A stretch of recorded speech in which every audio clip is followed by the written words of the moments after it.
First of all, welcome back to a brand new video here on Two Ordinary Guys. As you've probably seen from the title, this is going to be a different video that I normally record on this channel, but probably the most important video that I've ever recorded. It's nothing to do with my journey, but I think it's a journey that we're all on at the moment, and it's a very scary time for all of us. Some of us are with loved ones, some of us are without, people going to university, some people can't go home, and it's a very scary time to be in and a very lonely time. There are people that are vulnerable in their homes that can't go out because they have to self-isolate for 12 weeks, and I really feel that we owe it to them. We owe it to our people, you know, the vulnerable people in our community, and I want to make a difference. And I feel as though I want to record this video and just sort of plead to, you know, for people to sign up for the thing I'm going to talk about now, and to sign up to be an NHS volunteer. As you've probably known, the government, you know, put out a plea and said we needed 250,000 volunteers, you know, by I think it was like the 31st of March.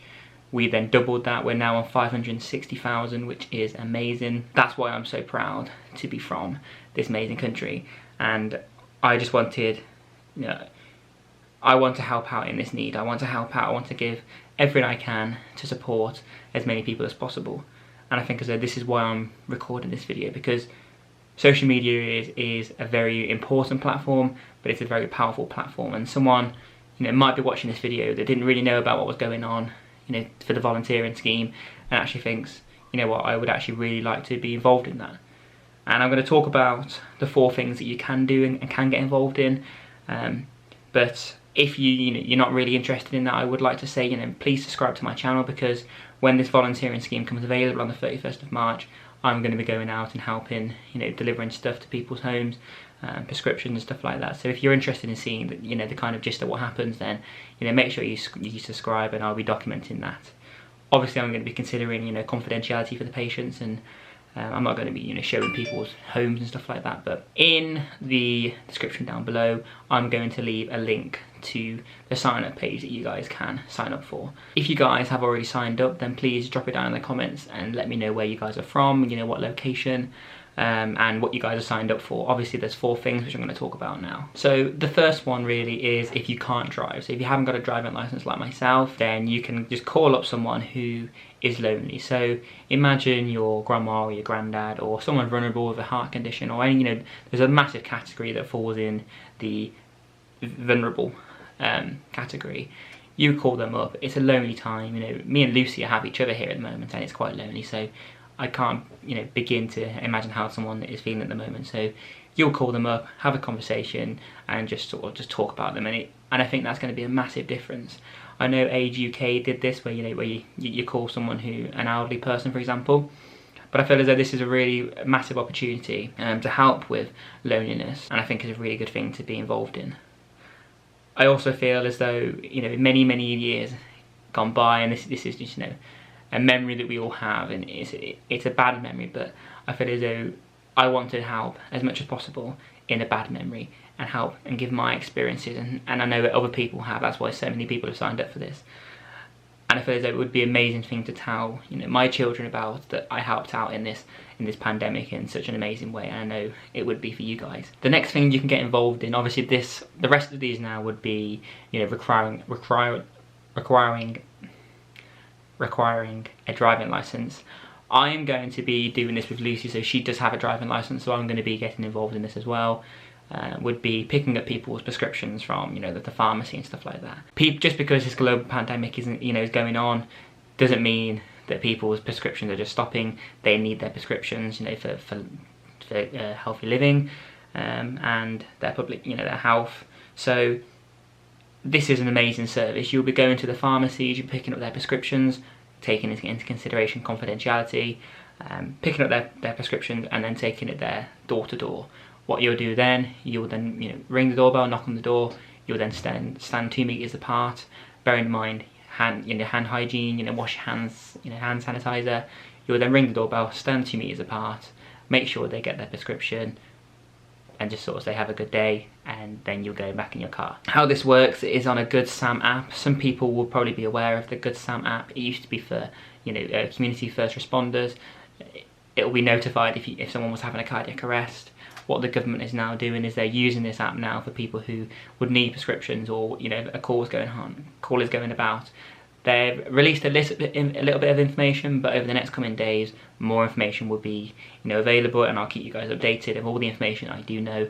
That then a call will come available on the app, you accept it, and then you'll then go to the pharmacy, pick up their prescription, and do just that I just said, which is also an amazing thing to be involved in, I feel.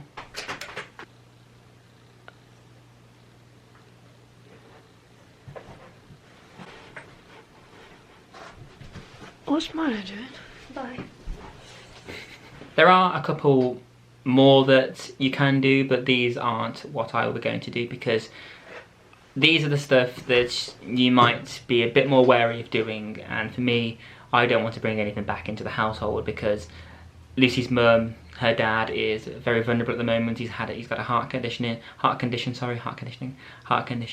Lucy's mum and dad both work in the labs as well, so they're also near enough or falling into the vulnerable category as well. So I need to be aware. I don't want to bring anything back, because I don't want to transfer anything on myself. But there are things like taking people to their appointments, taking them there and from. So you would have to use your car to take them to their appointments, which is basically like patient transport, which is really, really good, and it will massively help out the NHS. And I feel as though this would be an amazing thing to get involved with if you feel comfortable with, and obviously if you're fit and well yourself. You could also help out your local hospital by going in, providing your services in there as well, which is stuff like making sure all the hand sanitizers are stocked up, supporting the admin side, so basically receiving and taking telephone calls actually in the admin department at the hospital, and also signposting people to the relevant wards and departments inside the hospital as well, which is also such an amazing and a vital part of the NHS. So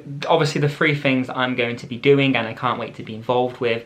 This will start on the 31st of March. More information will come available, and I'll be the first person to document and say, this is more information, and I'll keep you guys in the loop with it. When it finally comes available, hopefully on the 31st or the 1st of April, sorry, I will then documenting on what I'm doing, sort of showing you guys firsthand what is involved in the NHS volunteering role, like I said before, considering confidentiality.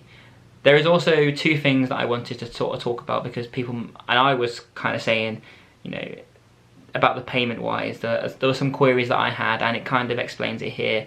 So basically, I was a bit wary of people, receiving patients' money. I'm very wary of, the abuse that comes with that, financial abuse and stuff like that. So I was a bit wary of that, and I looked into it a little bit more. There's 2 options that the NHS kind of advise for the payments. Option 1, which is their preferred method. Preferred method would be you've spoken to the individual and you've agreed what is required. You explain that you will gather items from the store and go to the customer service desk or manager within the store. You'll advise them that you will ask a member of staff to ring them to confirm the below details in order to authorise and process the payments.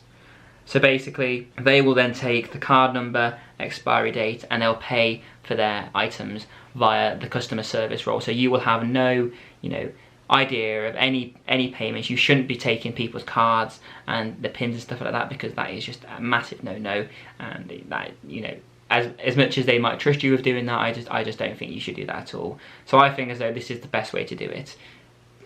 Option 2 would be using a telephone to contact to agree what is required, and confirm to them that you will not be able to enter the home or make physical contact, like I mentioned. This option is only for the individual to pay by cash, then advise them you will pay for their items, bring them the receipt, and then they'll pay for the goods. So basically, you'll pay for the items out of your own money.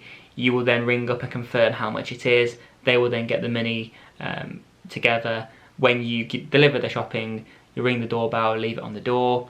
They'll then put the money that you've confirmed on the doorstep. You'll then give them receipt in with the shopping. They can confirm it there, and you have your money back. I think that's kind of the other option if they don't feel comfortable doing the other option, which some people don't. So I hope this video has helped. I hope that many people are getting on board with this, and maybe I hope this video has kind of helped in discussing a little bit more information if people didn't really understand it at the moment in time.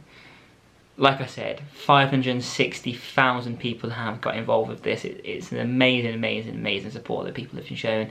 And like I said at the start, it's why I'm so proud to be from this country. So if you are getting involved from this video, you know, drop down in the comments. It would be amazing to see how many people are getting involved from, you know, this video. The link would be in the description below, and I'll also pin it in the first comment down below as well. So like I said, thank you guys for watching this video. I hope it helps, and I'll catch you guys in the next video. Bye-bye.